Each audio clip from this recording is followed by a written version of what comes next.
Workbook Lessons in A Course in Miracles. We're in the first review on Lesson 52.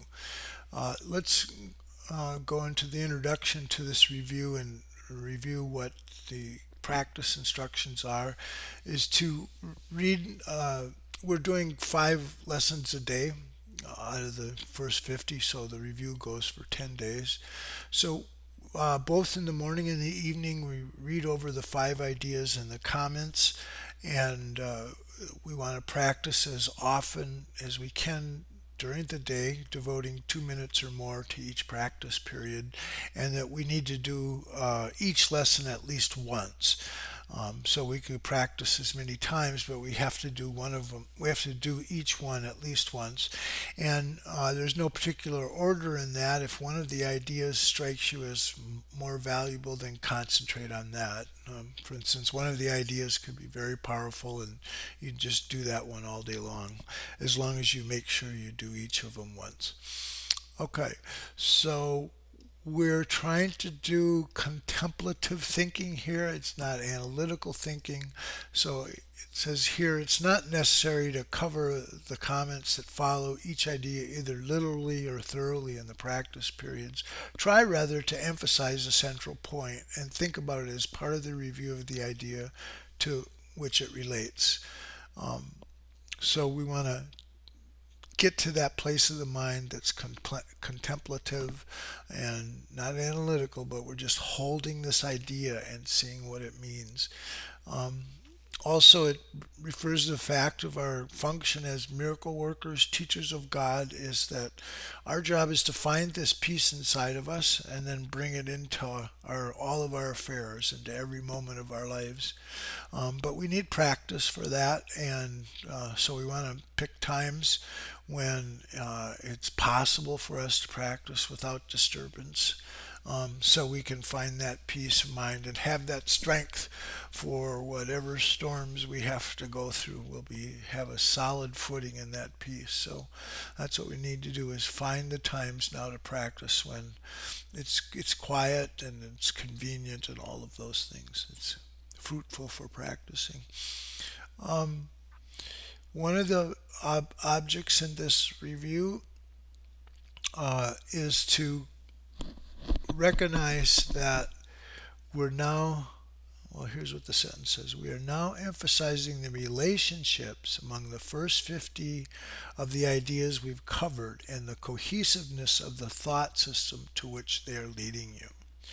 So, um, one of the ways the Course describes its thought system is that um, its integrity is that it's a whole system that hangs together um, logically. They don't Ideas don't contradict each other. They all kind of go together and they fit together, and that its cohesiveness. That's what it means by cohesiveness. And then the other thing that it says is that the system of thought is complete. In other words, is if you're taking up the path of A Course in Miracles, that's all that you need.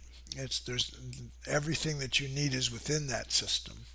Okay, so that's what we're trying to get at in these reviewing these first 50 ideas, the cohesiveness of the thought system to which they're leading you. Okay, so um, let me make one comment about that.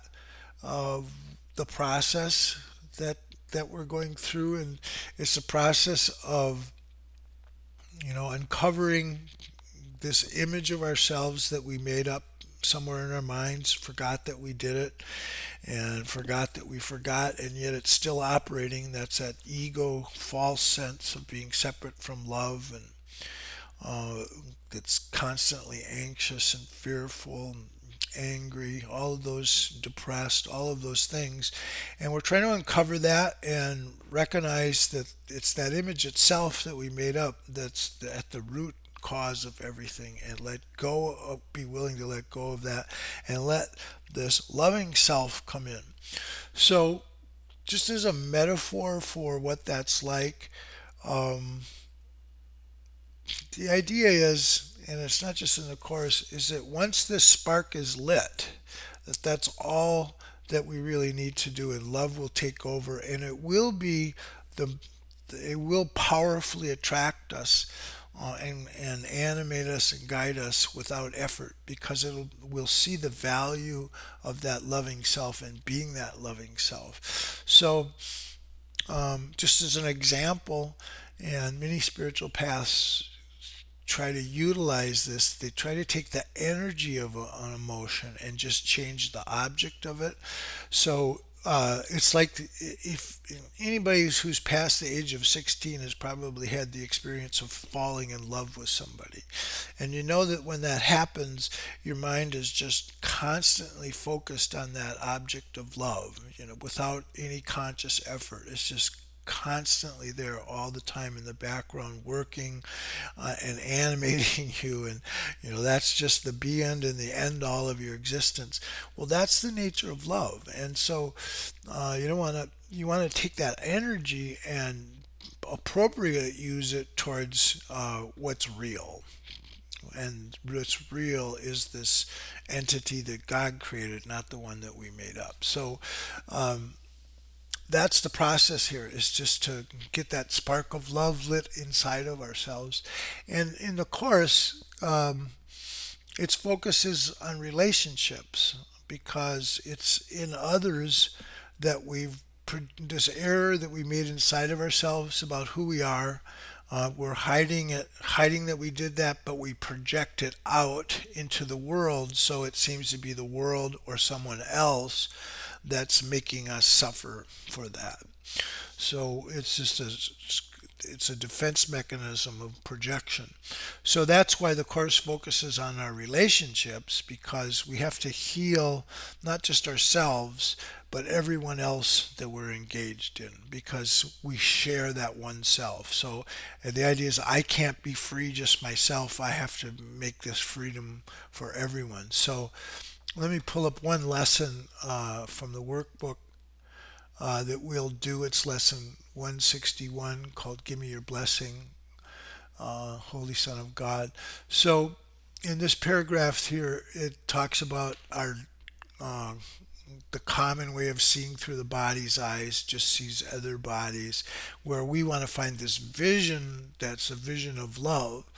And that which your body's eyes are seeing, it describes here, is one who heaven cherishes, the angels love, and God created perfect. This is his reality, and in Christ's vision is his loveliness reflected in a form so holy and so beautiful that you could scarce refrain from kneeling at his feet. I mean, think of, so what that's saying is that all of these things, people that we seem to be in conflict with, that we seem to be opposed to, those very beings will become so holy and beautiful to us through this Christ vision, through this new perception that we're trying to get, that we could scarce refrain from kneeling at their feet. This is a very hopeful thing. So, to think that all this angst that we have about others can be turned into this love, such that we behold them as holy, as beautiful. So anyways, that's where we're headed to have that kind of love for ourselves and others. Okay, so here's today's lesson, 52. I'm upset because I see what is not there. I see only the past. My mind is preoccupied with past thoughts. I see nothing as it is now. My thoughts do not mean anything. So we want to go through all 5 of these in the morning and then in the evening, and then practice each one, and think about the ideas in this contemplative sense. Spend 2 minutes with it. A lot of what we're doing in these 5 lessons is this process in the course where, it's pretty abstract to say you made up this imaginary being. It's abstract because we forgot that we did it, and it's very unconscious. So we have to start from some place that's familiar in questioning our illusions. So where the course begins and sticks with is our concept of time, our concept of past, present, and future. And the way that we make this image seem real, and this image ego self real, is that we're we're always thinking in past terms and wanting that past to be repeated in the future, but it's all about avoiding the present, which is the holy instant where the correction of these ideas are. So it's in the past that we made this mistake, original mistake of separation, of making up a self. And in the past, we formed all these, what the Course calls special relationships, to compensate for the void created or the lack created in separation. And so the ego seeking these special relationships to compensate that. Well, it will never work because only love can compensate us, not the specialness the ego sets forth. So, we're going through this series of special relationships that'll never work out, and then we move on into the future and form more of them. And so it's like you're constantly trying to compensate for this loss of love by finding this special identity, and then that's your future focus. Well, so the Course is saying we're just avoiding the present. And so it gets us to, it wants to bring us, it wants us to let go of that past and the future and just come into the present, because it's in the present where this healing is already accomplished inside of us. These thoughts, these loving thoughts that replace these fearful thoughts, they're already there. It's in the mind and it's there right now. So we need to come into the present, experience that peace and love and joy, and then from there, our future then will be a function of not this failed past, but it'll be a function of this present confidence of the holy instant. This experience of love and peace and joy will be so overwhelming that that's what we'll just look for in the future. And it'll be a future of this continually present moments. We stay focused in the presence, accepting that love, and it replaces the fear. So that's its idea of time.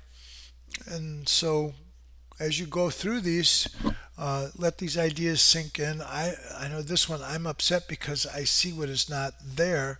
That many times for me just focuses the mind. And it's just like, oh, okay. Instead of like, what could it be? Is it this, is that? If I'm upset, if I'm in fear, if I'm anxious, I'm seeing what's not there. I'm only seeing the past. My mind is preoccupied with past thoughts. I see nothing as it is now. My thoughts don't mean anything. So it's like that. These ideas sinking in can bring you to this aesthetic arrest, to bring you into the present so you can open up to love and invite that back in again.